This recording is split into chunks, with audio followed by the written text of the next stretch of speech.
ప్రతి టీడీపీ కుటుంబానికి నేను పెద్ద కొడుకునవుతా అంటూ ప్రకటించారు మంత్రి నారా లోకేష్. పార్టీ కోసం కష్టపడే ప్రతి కార్యకర్తకి తోడుగా ఉంటా, ప్రతి కార్యకర్త బాధ్యత నాదే అన్నారు మంత్రి నారా లోకేష్. జగన్మోహన్ రెడ్డి దమనకాండకు బలైన బాలకోటిరెడ్డికి నివాళులర్పించారు. బాలకోటిరెడ్డి కుటుంబాన్ని పిలిపించి మాట్లాడిన మంత్రి నారా లోకేష్ జీవితాంతం ఆ కుటుంబానికి అండగా ఉంటానని ప్రకటించారు. ఇకపై ప్రతి కార్యకర్తలను నేరుగా కలిసేందుకు నిర్ణయం తీసుకున్నారు మంత్రి నారా లోకేష్. తెలుగుదేశం పార్టీకి కార్యకర్తలే బలమని, పార్టీ కోసం కష్టపడిన కార్యకర్తల బాధ్యత తాను తీసుకుంటానని, ఇంటికి పెద్ద కొడుకుల అండగా ఉంటానని మంత్రి నారా లోకేష్ స్పష్టం చేశారు. కార్యకర్తల సంక్షేమం కోసం అహర్నిశలు కృషి చేస్తున్న మంత్రి నారా లోకేష్ తన నియోజకవర్గ పర్యటనలో ముందుగా కార్యకర్తలతో సమావేశమై వారి సమస్యలను నేరుగా తెలుసుకుని పరిష్కరిస్తున్నారు. ఇకపై ఉండవల్లి నివాసంలో కార్యకర్తలను నేరుగా కలుసుకుని వారికి అండగా నిలవాలని నిర్ణయించుకున్నారు.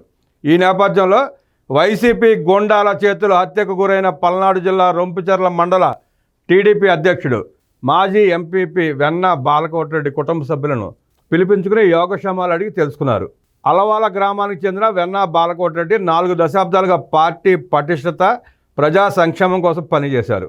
దీనిని ఓర్వలేని వైసీపీ గూండాలు అప్పటి వైసీపీ ఎమ్మెల్యే గోపిరెడ్డి శ్రీనివాసరెడ్డి అండతో ఇంట్లో నిద్రిస్తున్న వెన్న బాలకోటిరెడ్డిని తుపాకీతో కాల్చి చంపారు. హత్యకు 6 నెలల ముందు కత్తులతో దాడికి యత్నించగా ప్రాణాపాయం నుంచి బయటపడ్డారు. రక్షణ కోసం పోలీసులకు పలుమార్లు ఫిర్యాదు చేసినప్పటికీ పట్టించుకోలేదు. కూటమి ప్రభుత్వంలో కార్యకర్తే అధినేత అనే లక్ష్యంతో పనిచేస్తున్న పార్టీ జాతీయ ప్రధాన కార్యదర్శి నారా లోకేష్ వైసీపీ విధ్వంస పాలనను ఎదుర్కొని తీవ్రంగా నష్టపోయిన కార్యకర్తల కుటుంబాలకు అన్ని విధాల అండగా నిలుస్తున్నారు.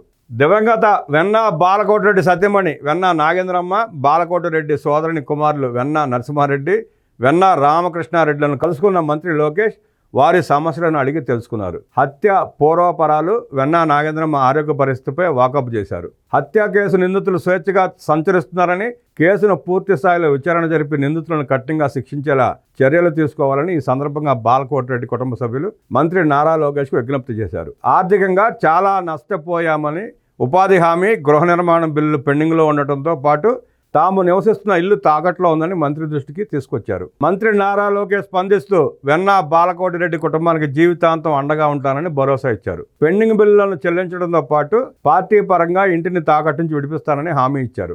హత్య కేసు నిందితులకు కఠిన శిక్ష పడేలా చర్యలు తీసుకుంటామన్నారు. వైసీపీ దాష్టికాలకు ఎదురొడ్డి నిలిచిన అంజిరెడ్డి తాత మంజులారెడ్డి, తోట చంద్రయ్య మనకు స్ఫూర్తి అని, ఇంటికి పెద్ద కొడుకులా బాధ్యత తీసుకుంటానని వారికి ధైర్యం చెప్పారు.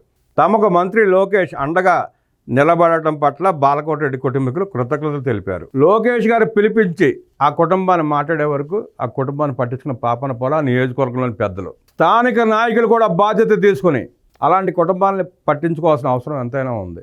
అన్నీ చంద్రబాబు నాయుడు గారు, లోకేష్ గారే చేస్తారని ఉదాసీనత వ్యవహరించడం కరెక్ట్ కూడా కాదు. స్థానిక నాయకులు, ఎమ్మెల్యేలు కానివ్వండి, ఎంపీలు కానివ్వండి, పార్టీ పదవులు అనిపించేవాళ్ళు అలాంటి కుటుంబాలను చేరదీసి ఆదుకోవాల్సిన అవసరం ఎంతైనా ఉంది.